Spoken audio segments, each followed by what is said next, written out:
Le match des valeurs. Ça enchaîne. On s'occupe de votre portefeuille. En tout cas, on s'occupe de faire le portrait d'entreprise que nos experts ont dans leur radar. Mathieu Serron est avec nous. Bonjour Mathieu. Bonjour Lorraine, bonjour à tous. Trader et fondateur de Galileo Trading. Ce matin, vous posez votre regard sur Wavestone. Pourquoi ce choix ce mardi matin ? Tout à fait. Wavestone, donc on est sur une ESN, une entreprise de services numériques, qui accompagne les entreprises et les organisations dans leur transformation stratégique. Donc Wavestone a un champ d'expertise extrêmement varié, puisque ça va de l'IA à la cybersécurité, en passant par la transition énergétique, avec des clients aussi et des secteurs qui sont très variés, le secteur automobile, la finance, le luxe, l'énergie également, les transports. Donc on est sur une société qui a été créée en 1990, introduite en bourse 10 ans plus tard, donc dans les années 2000, et qui a fusionné en 2016, ce qui marque clairement un changement dans la performance de la société. Performance qui est remarquable. C'est une des belles histoires de la cote. En témoigne le chiffre d'affaires. Par exemple, en 2015, il était autour des 160 millions d'euros. On est actuellement autour des 700 millions. La société vise même à horizon 2027 un chiffre d'affaires supérieur à 1 milliard.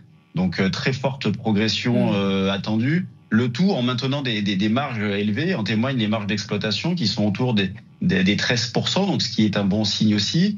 Le développement ne se fait pas à tout prix. L'exercice fiscal étant décalé, nous allons avoir demain soir la publication du chiffre d'affaires du troisième trimestre, donc 2024-2025. Il faudra attendre le mois d'avril pour avoir le chiffre d'affaires annuel. L'action se paie actuellement 14 fois les bénéfices, donc c'est pas non plus très très cher pour une société qui se développe très fortement. D'un point de vue graphique, eh bien l'annonce de la dissolution, donc au mois de juin, a clairement marqué un coup d'arrêt, puisque le cours de bourse a perdu environ 40% sur la période, même un petit peu plus. On est passé de 66 à un peu moins de 38-39.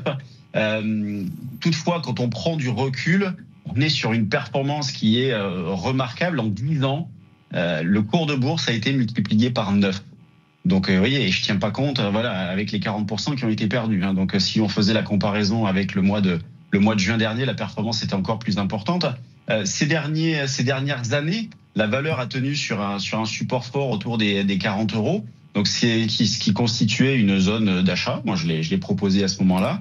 Et si je vous en parle aujourd'hui, c'est parce que justement, graphiquement, techniquement, on a ce matin un signal technique qui a été déclenché. Il fallait franchir les 45. Vous voyez, on avait une zone support à 40 pour éventuellement une anticipation. Mais sinon, pour le momentum, il fallait franchir les 45, ce qui est chose faite. Donc, c'est tout chaud. C'est de ce matin. Un signal technique a donc été déclenché. Et il y a un potentiel intéressant sur cette valeur-là, dans la mesure où on pourrait viser les résistances proches qui sont 55-58 jusqu'au plus haut du mois de juin, la zone autour des 66, donc ce qui laisse un potentiel d'appréciation assez fort. On voit votre regard sur Wavestone, l'ESN. Raphaël Genin est avec nous de l'équipe Euroland. Bonjour Raphaël. Bonjour Lorraine, bonjour à tous. Ce matin, vous posez votre regard, plutôt vous analysez Reworld Media. L'important, c'est les 3 points. Qui est Reworld Media et pourquoi vous vous intéressez à eux ce matin ? Alors oui, effectivement, aujourd'hui, je vais vous parler de Reworld, donc un acteur bien connu dans l'univers des small caps, mais surtout de la presse magazine. Je trouve que le dossier a atteint un point très intéressant en termes de valo, et c'est bien d'en discuter. Alors pour ceux qui ne connaissent pas Reworld, la société elle est structurée en 2 pôles d'activité. Premièrement, le B2C, où la société propose des magazines papier et digitaux, et où elle réunit plus de 39 millions de visiteurs mensuels autour de sites bien connus, comme Marmiton, Grazia ou encore Science TV. La deuxième activité de l'entreprise, c'est le B2B, où Reworld tire parti de ses audiences pour les monétiser auprès des annonceurs et accompagne des entreprises dans leur stratégie de marketing digital. Donc, si on doit retenir 3 points sur la société, c'est déjà qu'elle a su tirer parti de son portefeuille historique dans la presse papier pour devenir un groupe avec une position unique dans le digital. Reworld dispose de nombreuses passerelles et synergies entre ses activités B2B et B2C et sait parfaitement en extraire la valeur en monétisant son audience. Cette évolution, elle se traduit notamment dans les chiffres. Le chiffre d'affaires de Reworld devrait tourner selon nos estimations autour de 540 millions d'euros en 2024, avec une marge d'EBITDA qui devrait être proche de 10%. Deuxième élément du cas à souligner, c'est l'historique de croissance externe très judicieux de la société. On peut vraiment qualifier d'acquéreur en série. Reworld est effectivement devenu un spécialiste dans la reprise d'actifs dévalorisés et de leur intégration rapide. Alors cette politique de croissance externe, elle a permis à la société d'étoffer son portefeuille de marques, tout en s'exposant à des marchés en croissance. On peut citer par exemple le retail média ou encore les réseaux sociaux, mais surtout l'acquisition d'Unify en 2022 qui a donné à la société des marques notables comme Marmiton et Doctissimo.